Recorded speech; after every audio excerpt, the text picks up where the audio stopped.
शाक्य और मैं आप सबका स्वागत करती हूँ शाक्य समाजश्री गंगानगर के यूट्यूब चैनल शाक्य उदय में।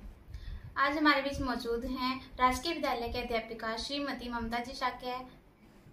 आप महिला सशक्तिकरण का अद्वितीय उदाहरण हैं, क्योंकि आपने विवाह के उपरांत गृहिणी का दायित्व निभाते हुए एमए और डबल एमए और बीएड उपरांत आप राजकीय सेवा में चयनित हुए हैं। आज आप हमारे दर्शकों को मेडिकल के क्षेत्र में करियर गाइडेंस के बारे में बताएंगे। तो मैं स्वागत करती हूँ हमारे यूट्यूब चैनल में श्रीमती ममता जी शाक्य का। नमस्कार। सबसे पहले आप सभी दर्शकों से निवेदन है कि पूरी वीडियो को देखने से पहले हमारे यूट्यूब चैनल को सब्सक्राइब करें और बेल आइकन दबाना ना भूलें और लाइक करें। तो मैम, सबसे पहले मैं आपसे पूछना चाहूंगी कि साइंस की फील्ड में 10th के बाद आप कौन कौन से करियर ऑप्शन होते हैं? पहले मैं बताना चाहूंगी, जो 10th तक होते हैं बच्चे लगभग सभी डिसाइड कर लेते हैं कि हमें किस फील्ड में जाना है ना, आर्ट्स में, साइंस में या कॉमर्स में। और मैं आपको बताऊंगी साइंस के क्षेत्र में हम क्या क्या कैरियर ऑप्शन चूज कर सकते हैं। इसमें हमारी 3 स्ट्रीम्स होती हैं, पीसीएम, पीसीबी और पीसीबीएम। ओके, मेरा अब ये अगला प्रश्न ये रहेगा कि आप दर्शकों को बताएं कि पीसीएम, पीसीबी और पीसीबीएम क्या होता है। सबसे पहले मैं पीसीएम के बारे में बताती हूँ। जिन बच्चों का मैथ अच्छा है, अगर वो 10th में 60% प्लस स्कोर करते हैं तो वो फिजिक्स केमिस्ट्री के साथ मैथ ले सकते हैं और इनकी फील्ड बन जाती है नॉन मेडिकल की। और पीसीबी में physics chemistry biology, PCB choose करके आप मेडिकल के फील्ड में जा सकते हैं। और पीसीबीएम होता है फिजिक्स केमिस्ट्री, जिनका मैथ में बहुत ज्यादा इंटरेस्ट है वो फिजिक्स केमिस्ट्री बायो के साथ मैथ भी ले सकते हैं। और जो बच्चे 90% प्लस रहते हैं वो बच्चे पीसीबीएम चूज कर सकते हैं और वो नॉन मेडिकल के फील्ड में भी जा सकते हैं और मेडिकल के फील्ड में भी जा सकते हैं। और अब मैं आपसे पूछना चाहूंगी कि पीसीएम और पीसीबी के साथ साथ हम ऑप्शनल सब्जेक्ट कौन कौन से ले सकते हैं? नॉन मेडिकल और मेडिकल के फील्ड में ऑप्शनल सब्जेक्ट हो सकते हैं। देखिए, पीसीएम में हो सकते हैं computer science, economics, physical education, fine art और आर्किटेक्चर। और पीसीबी में ऑप्शनल सब्जेक्ट हो सकते हैं biotechnology, psychology, economics, physical education. और इसके साथ हमें एक लैंग्वेज भी चूज करनी पड़ती है जो हमें इंग्लिश ही रखनी है, क्योंकि इंग्लिश का टाइम है और सभी जगह इंग्लिश कंपलसरी होती है। ओके मैम, अब आप हमें बताइए कि पीसीएम के बाद में 12th के बाद हम कौन कौन से करियर ऑप्शन चूज कर सकते हैं? देखिए, पीसीएम के बाद हम कैरियर ऑप्शन चूज कर सकते हैं। पीसीएम की फुल फॉर्म मैंने आज जैसे आपको बताई थी, physics chemistry and math. Non medical आपकी स्ट्रीम है और इसमें आप सबसे पहले आपका फील्ड बनता है इंजीनियरिंग का। इसमें हम बीटेक कर सकते हैं और बीई, जिसके लिए हमें क्या करना पड़ेगा, सबसे पहले जेईई का एंट्रेंस एग्जाम देना पड़ेगा, जो आप +2 करने के बाद क्लियर करेंगे और तभी आप इस फील्ड में एंटर हो सकते हैं। ठीक है। अगर आप गवर्नमेंट कॉलेज लेना चाहते हैं तो आपको टॉपर रहना पड़ेगा, है ना, और उसमें बहुत कम पैसों में आप बीटेक बीई क्लियर कर जाएंगे। और प्राइवेट फील्ड में जाने के लिए हमें वहां पर बहुत ज्यादा पैसा खर्च करना पड़ेगा। ओके, ठीक है। और नेक्स्ट फील्ड आता है हमारा आर्किटेक्चर का। नॉन मेडिकल चूज करने के बाद हम बीसीए भी कर सकते हैं और उसके बाद कमर्शियल पायलट और डिफेंस में भी जा सकते हैं, जिसके लिए हमें एनडीए का एग्जाम क्लियर करना पड़ेगा। सेम वही, अगर हम गवर्नमेंट फील्ड से करते हैं तो बहुत कम पैसों में, और अगर प्राइवेट से करते हैं तो बहुत ज्यादा हमें इन्वेस्टमेंट करनी पड़ेगी। ठीक है। इसके बाद जी मैं आपको बताना भूल गई, ये जो जेई का कंपटीशन होता है, इसमें 2 कंपटीशन होते हैं, एक जेई मेन और एक जेई एडवांस। अगर आप जेई मेन क्लियर करते हैं तो एनआईटी कॉलेज में एडमिशन मिलेगा, नेशनल इंस्टीट्यूट ऑफ टेक्नोलॉजी। और अगर आप जेई एडवांस क्लियर करते हैं तो वह आपको आईआईटी कॉलेज मिलेगा, Indian institute of technology. Okay, अभी अभी मैम ने बताया पीसीएम के बारे में, तो अब मैं जानना चाहूंगी कि मैम पीसीबी करने के लिए हम 12th के बाद कौन से करियर ऑप्शन चूज कर सकते हैं? देखिए गीता जी, पीसीबी अगर हमने चूज किया है तो हमारा मेडिकल का फील्ड बनता है और इसमें हम सबसे पहले हमारा डॉक्टर का फील्ड आता है। जिसके लिए हमें नीट का एग्जाम क्लियर करना पड़ेगा। नीट का एग्जाम क्लियर करने बनता है MBBS का, bachelor of medicine and bachelor of surgery.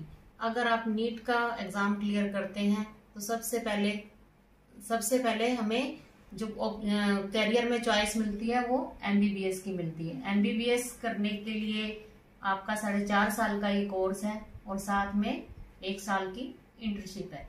वही सेम है। अगर आप गवर्नमेंट कॉलेज लेते हैं तो उसमें आपकी 5,000 से लेकर फीस स्टार्ट है और मैक्सिमम 1.5 लाख तक है। और अगर प्राइवेट कॉलेज में जाना चाहते हैं तो वो बहुत कॉस्टली पड़ जाता है अपने को, और उसमें बहुत ज्यादा इन्वेस्टमेंट करना पड़ता है। उसके बाद जो अपर रैंकर्स होते हैं वो MBBS चूज करते हैं। उसके बाद रैंक वाइज हमें ये सीटें मिलती हैं। उसके बाद BDS आता है, bachelor of dental surgery. BDS के बाद वही सेम कंडीशन अपनी गवर्नमेंट कॉलेज के लिए बहुत कम पे करना पड़ता है, और जो प्राइवेट कॉलेज है उनके लिए बहुत ज्यादा इन्वेस्टमेंट करना पड़ता है। BDS के बाद हमारी स्ट्रीम आती है BAMS bachelor of Ayurveda medicine and surgery, जिसका आज के टाइम में बहुत ज्यादा स्कोप है।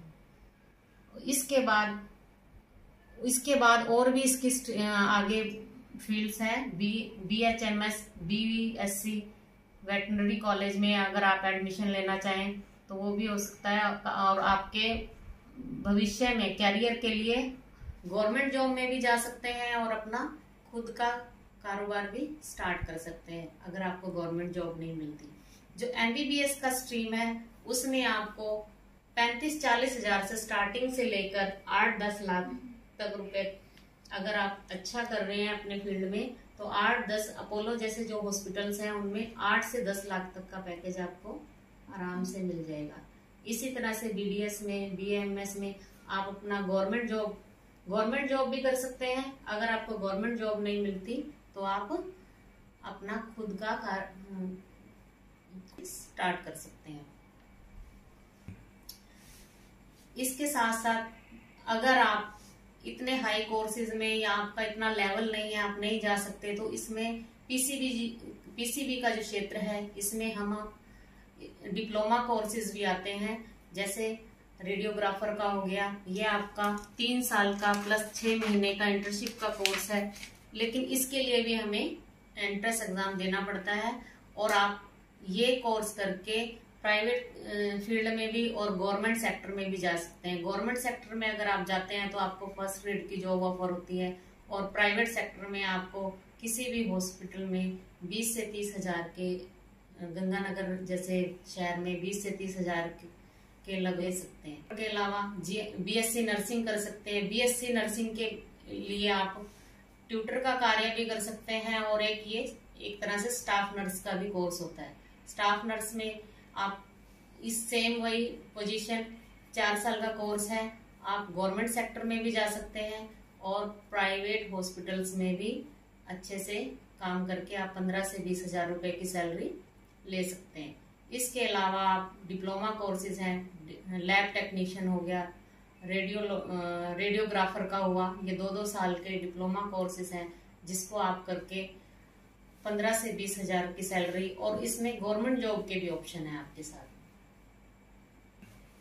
DMLT का कोर्स करके आप गवर्नमेंट जॉब के साथ साथ अपना खुद का प्राइवेट काम भी शुरू कर सकते हैं, जिसमें आप अगर आपकी मार्केट वैल्यू अच्छी है तो आप जितना चाहे उतना कमा सकते हैं। बहुत अच्छा कोर्स है और अच्छे से अपने पैरों पे खड़े हो सकते हैं। Okay ma'am, thank you so much हमें ये जानकारी दी है। तो इसके साथ साथ मैं आपको ये भी जानना चाहूंगी, PCBM में 12th के बाद हम करियर ऑप्शन कौन से रख सकते हैं?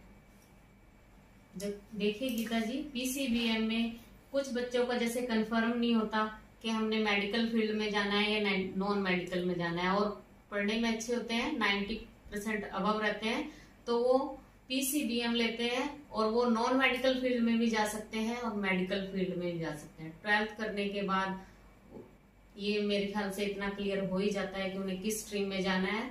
वो दोनों में से भी कोई भी फील्ड चूज कर सकते हैं और उसमें अपना कैरियर बना सकते हैं। तो ये थे हमारे बीच आज ममता जी शाक्य, और मैं इनका बहुत बहुत आभार व्यक्त करना चाहती हूँ जिन्होंने हमें इतनी अच्छी गाइडेंस दी और मेडिकल करियर के बारे में हमें पूरी जानकारी बताई। मैं आशा करती हूँ कि आप सबको भी ये जानकारी बहुत उपयोगी सिद्ध होगी, और धन्यवाद करती हूँ मैं इनको। और मैम, आप कुछ शब्द कहना चाहेंगे हमारे शाक्य समाज के बंधुओं के लिए? हाँ जी, ये जो शाक्य महासभा श्री गंगानगर है, कैरियर गाइडेंस के लिए जो मुहिम चलाई है, ये बहुत अच्छा प्रयास है। और मैं चाहती हूँ हमारे समाज के जो बच्चे हैं वो भी डॉक्टर इंजीनियर बन के आगे आए और हमारे समाज का नाम रोशन करें। सभी दर्शकों का बहुत बहुत धन्यवाद।